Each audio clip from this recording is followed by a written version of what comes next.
Back in January, I pulled up the worship calendar, and for today's date, I wrote down Schrödinger's sermon. Just kind of a placeholder, a reference to that quantum mechanics thought experiment about how you can have two different and competing realities that exist simultaneously in theory until an event happens and one is propelled into reality. This past Monday, I was thinking about all the potential possibilities that could happen this week, and I decided that I would be using one of two lines, depending on what happened, from the song Under Pressure by David Bowie and Queen. The sermon title would either be Love Dares Us, or it would be The Terror of Knowing What This World Is About. Well, the thing is, this is Schrödinger's sermon because it turns out that both of those are simultaneously true.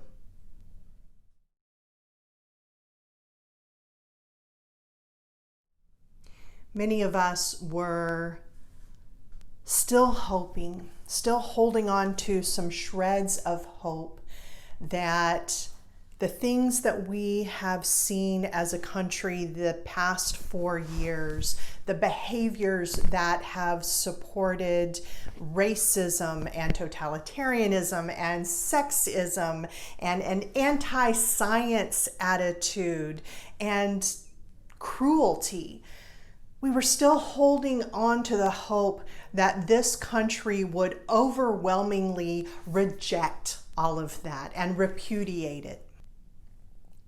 And that didn't happen. And so now we are in a position where I think that we need to face the terror of knowing what the world is about.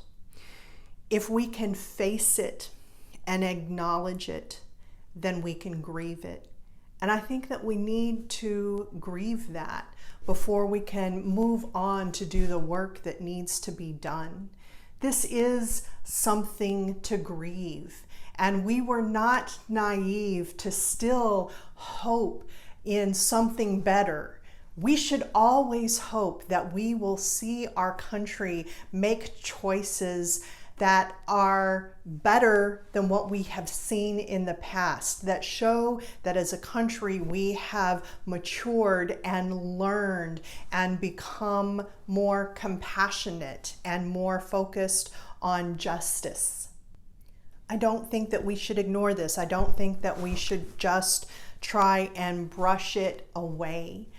Many people have expressed their dismay of how could it be this close? And I think that that dismay is correct. We live on a continuum, as we're talking about this month, between individualism and collectivism.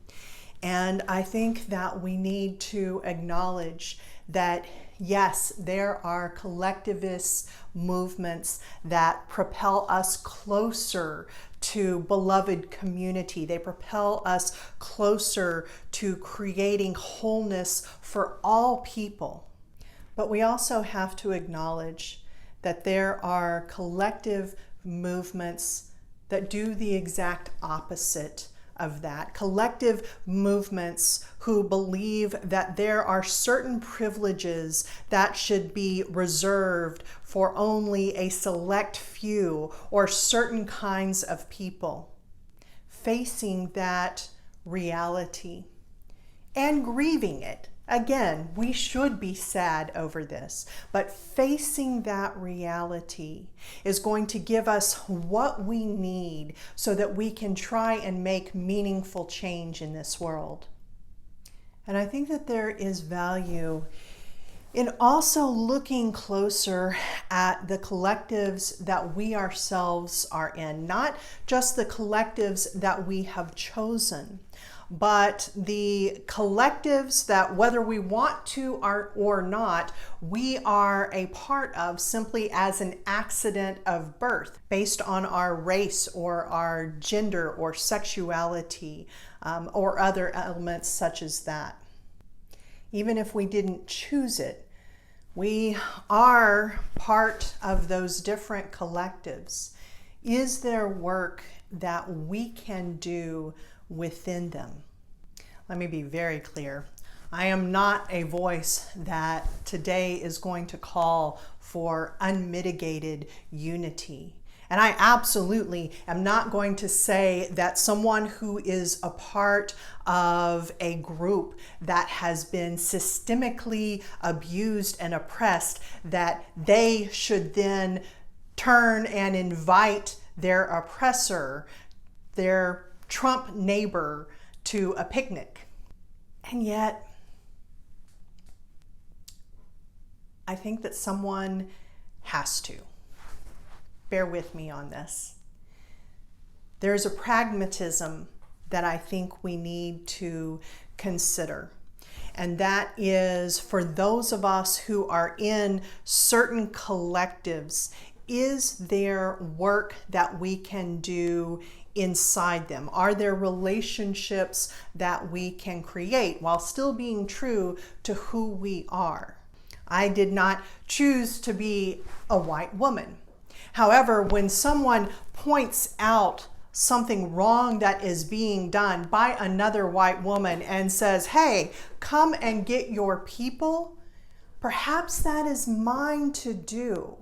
And if I am going to do that, it has to be within relationship. Just pragmatically, that's the only way that it works. And if I have already estranged myself from other people who are in that collective, I'm not going to be able to do the work.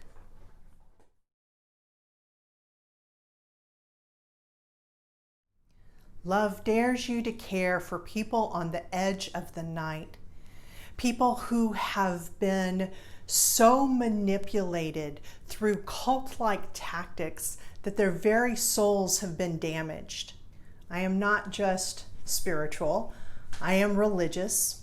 My religion is Unitarian Universalism, and our religion is in the business of saving souls, not trying to save souls for the unknown hereafter, but to save souls for the very existence that we are living right now. And we can do that in a way that strengthens our own souls, that makes us stronger and more clear about what it is that we believe in. So often, things are placed as sort of an either or. Either you can stand up for your own guiding principles, or you can compromise those and be in relationship with someone who doesn't share those values. But that's the easy answer. To do what is called emotional cutoff, to simply refuse to be in any sort of relationship with those kinds of people, that's pretty easy. What is difficult, but it is work that is worth doing, is for us to be able to clearly articulate without compromise what it is that we believe, what are the values that we hold dear, while at the same time staying in relationship, staying connected to our family member or our friend, our neighbor who has really different values than we do. It is not easy. It is a tough spiritual task. But the more we do that, I think the greater the chance is that we are going to be able to expand our vision, and we are going to become more confident ourselves and more self-differentiated so that we can be fully expressed as who we are. I believe that there are people whose souls have been damaged because their fears and their prejudices rather than being healed and eradicated. Instead, though, they have been manipulated, and their fears and their prejudices have grown. And that has meant that they themselves can now do so much damage to so many people. So let me be really clear. In no way am I saying that we should put a priority of simply being nice towards people who are in that role. But me, I'm all about the pragmatism and the results. How do we find a way so that we can still be true to ourselves and also help these people heal through love, so that we can build that world that we all want to live in? This is complicated and it's hard. And I don't know, maybe it's too soon for me to be talking like this. The issue is, I don't see there being any other way forward than for some of us to be connected to others who have been manipulated in this way. I know this. I know that we can't build beloved community with a scalpel, and we can't build beloved community by putting up more walls and more barriers and more fences.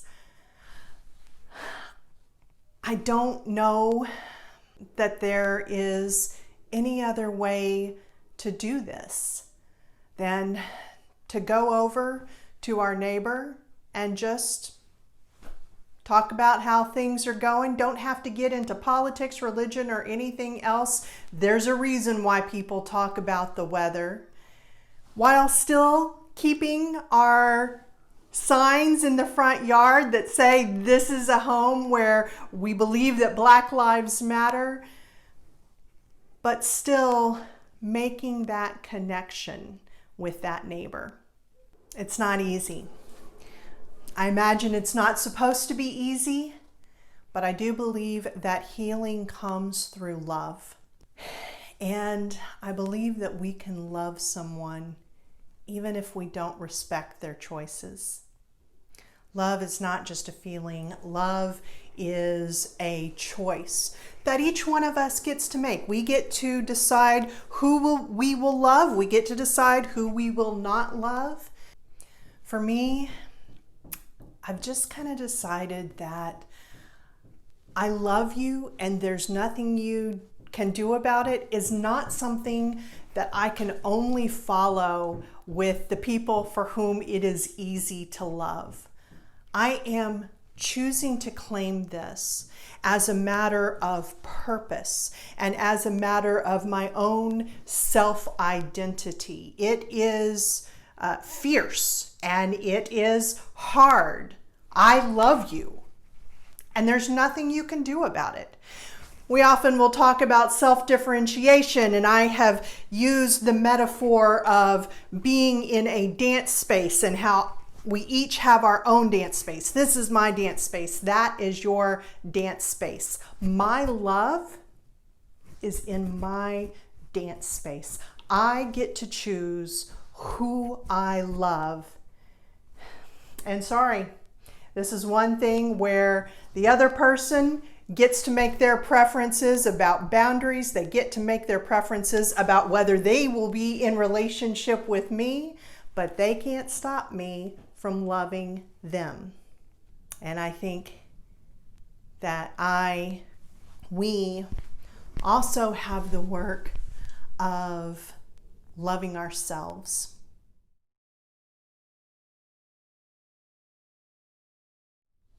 What if we move from looking at self-care as something that we do through individualism, and instead look at self-care through something we do through collectivism? If I am able to do the work of finding all the damage that has been done to me by this white supremacist heteropatriarchal society that I have grown up in, if I can find the ways that my brain has been molded and formed to look at the world in these oppressive ways, if I can learn how to do that and then do the work of healing that, of removing that, of finding wholeness, what better self-care could there be? And that kind of self-care, that has the potential to benefit everyone. It benefits me because I am moving into wholeness. And the more that I move into that kind of wholeness, the more effective I will be at helping the world move towards shalom, wholeness, beloved community. It is painstaking work, but it is also care and love for ourselves. This is Schrödinger's sermon, because both of those realities this week, they exist at the same time. Both the terror of knowing what this world is about and also the task that love sets before us, the dare that is set before us.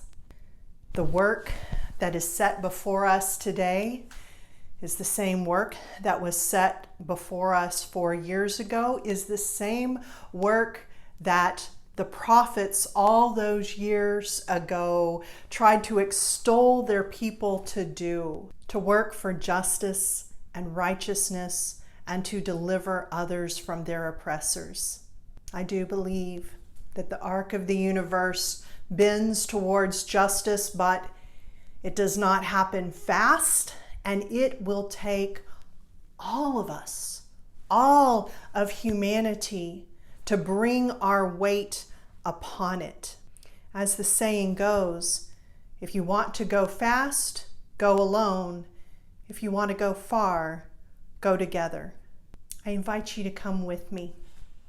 I invite us all to go together to that task of loving the hell out of this world.